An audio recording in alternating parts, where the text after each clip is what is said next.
vai determinar o ângulo de torção. A aula passada, eu falei um pouco do ângulo de torção. O ângulo de torção é a variação angular de uma extremidade com relação à outra do ângulo submetido a torques. Então, aqui, ó, você está considerando um eixo como se fosse um eixo com uma variação de seção, tá? Onde você vai pegar uma fatia, tá aqui. Dessa fatia, você vai fazer aquela relação que eu expliquei detalhadamente na aula passada, que é a relação entre a deformação, né? Deformação em um ponto e o ângulo, a variação angular dφ, né? Fiz essa equaçãozinha aqui para vocês na aula passada, só que aí eu substituí na aula passada dφ dx por a relação deformação em um raio qualquer e deformação máxima no raio máximo. Aqui eu vou partir daquela relação, dφ é a variaçãozinha desse ângulo, ó, o ângulo está aqui. A deformação está aqui, a deformação também é angular, ó. Qual a diferença entre a deformação angular e o ângulo de torção? É que a deformação angular, ela ocorre nessa face. Você vai aplicar a tensão aqui, certo? E a deformação vai ocorrer nessa face. Do jeito que eu expliquei a aula passada. Agora, o ângulo de torção, ele ocorre aqui, nessa face aqui, onde ele depende do comprimento. Então, se você tem o comprimento do eixo variando de zero, onde está aqui no ponto, até um comprimento L máximo, esse ângulo também vai variar a proporção que esse x aumenta. E é isso que nós vamos encontrar, determinar aqui agora, que é uma relação para o cálculo do ângulo de torção. Então, o que eu vou precisar para definir essa equação do ângulo de torção? Eu vou precisar da lei de Hooke. Isso aqui é a lei de Hooke? Claro que é. Só que ela está escrita de uma maneira em função da deformação. Deformação angular é igual a tensão de cisalhamento dividido por módulo de rigidez no cisalhamento. A equação da torção também vamos precisar dela. A equação da torção, ela é a tensão de cisalhamento é igual ao torque, que pode variar ao longo do eixo X, ó, por isso que está torque de X, porque o torque pode variar ao longo de X, então isso aqui seria a equação mais geral, uma equação geral da equação da torção, com o torque que pode variar. O ρ, que é um raio qualquer, em qualquer ponto que você estiver calculando essa tensão, e o J, que seria o J de X, seria um eixo como esse, onde a seção transversal dele está variando ao longo do comprimento X. Ok? Então, nós vamos precisar dessas três equações que falamos na aula passada. Lei de Hooke, equação da torção e relação de proporcionalidade entre deformação e raio. Bom, a partir dessa, nós vamos substituir agora os valores. Por exemplo, onde tiver essa deformação, eu vou substituir por isso aqui, ó. Deformação é tensão de cisalhamento dividido por G, tá? E onde tiver tensão, eu vou substituir por essa equação, torque, ρ dividido por J. Quando eu substituo, como é que fica a equação? Lembrando que aqui tem um ρ, ó. Deixa eu só fazer um passo antes desse que já está escrito aí. Ficaria assim, ó. Aqui, esse gama, ele fica, na verdade, TC, T de X, ρ, sobre JX vezes G. Ok? Quando eu substituo isso aqui, ó, como é que fica? Onde tiver essa, esse, essa deformação angular, eu coloco TC vezes ρ, momento de inércia, né, Jx vezes G. E aí vai ter aqui em cima, vai ter ainda, incluindo o dx, esse aqui, e esse ρ, que vai ficar aqui embaixo, ó. E aí, o que é que você percebe? Que esse ρ vai ser eliminado. E aí você chega nessa daqui. TC dx dividido por Jx vezes módulo de rigidez do cisalhamento. Essa equação aqui é um diferencial do ângulo, é um ângulozinho.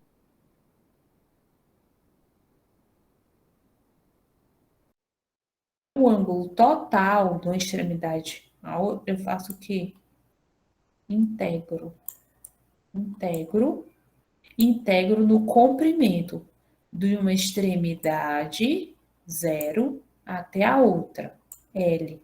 Considerando que esse comprimento total aqui é L, certo? Então, eu vou integrar de 0 a L. Quando eu faço essa integração de 0 a L, eu tenho essa equação aqui. Cadê meu Deus? Aqui. Eu tenho essa equação.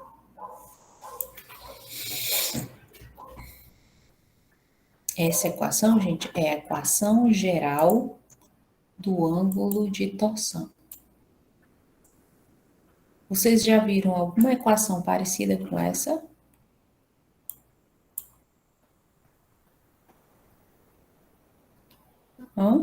Nesse parecido. Só que mudava alguns termos, mas ele tinha um esforço aqui, um comprimento, uma coisa referente à área, à seção transversal e um módulo de elasticidade. Qual era a relação? De variação linear. Lembra? Vou colocar aqui, porque vocês fizeram uma prova recentemente, não lembro dela. É essa equação Variação que eu linear estou de força, né? Exatamente, a variação linear de força, não, a variação linear de comprimento. É força vezes L sobre área,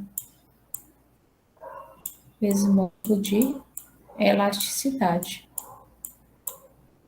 Isso aqui é variação linear de comprimento.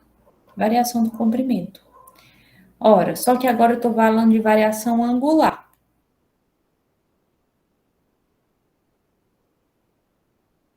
Era uma força, porque era uma força de tração ou uma força de compressão. Aqui agora é um torque interno, que provoca uma torção positiva ou uma torção negativa, dependendo da regra da mão direita, de como é que está a orientação desse torque.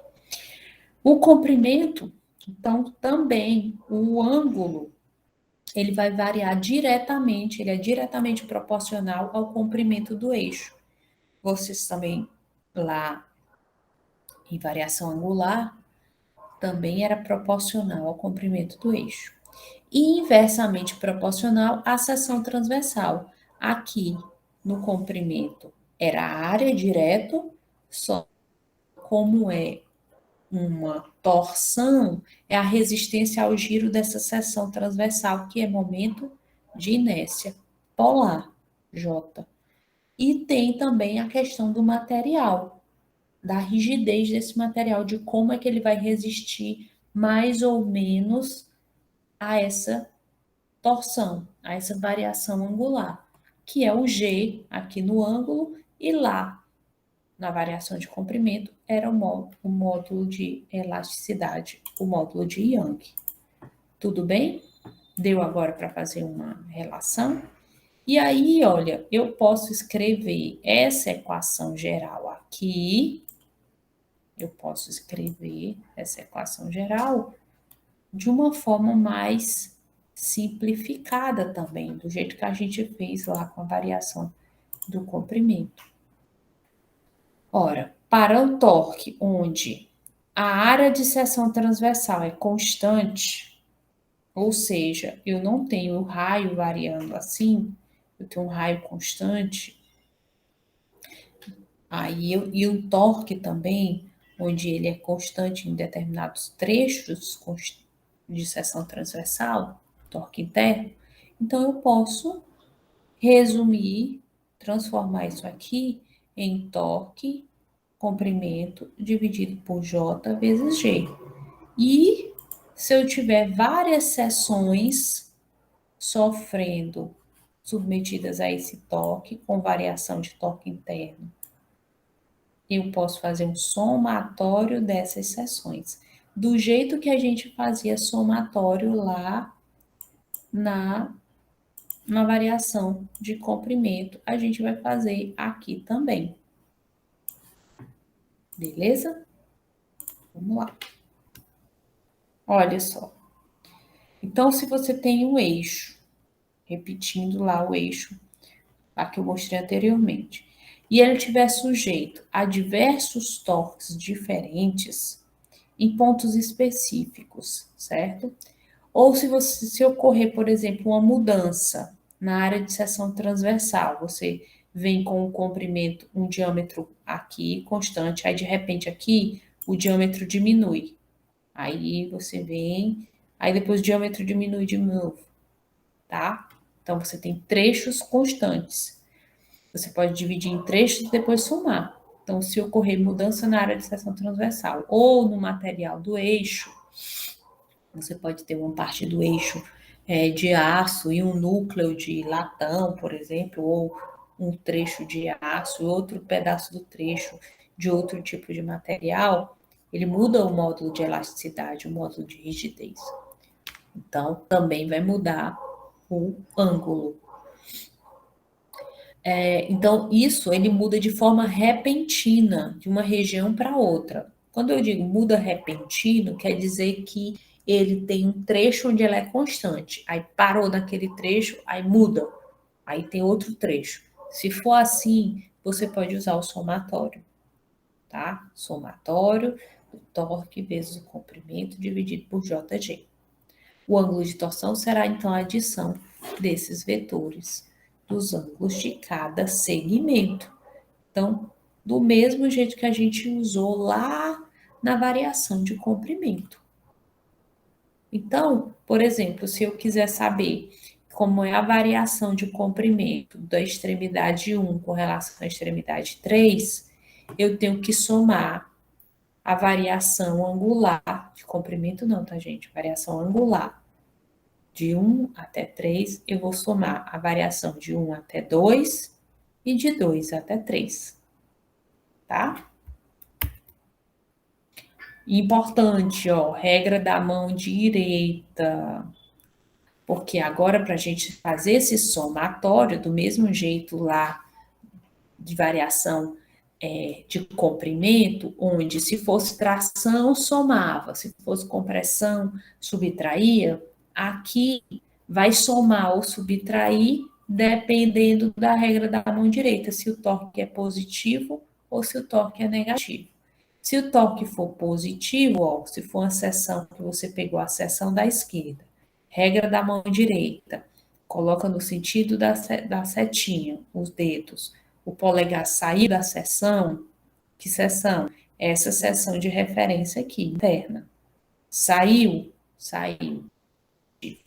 Para esse outro lado aqui. Você pegou agora o lado direito da seção. A setinha tá para cá, ó. Coloca os dedos da mão, os 4 dedos no sentido da setinha. O polegar saiu dessa seção? Saiu. Então, é positivo.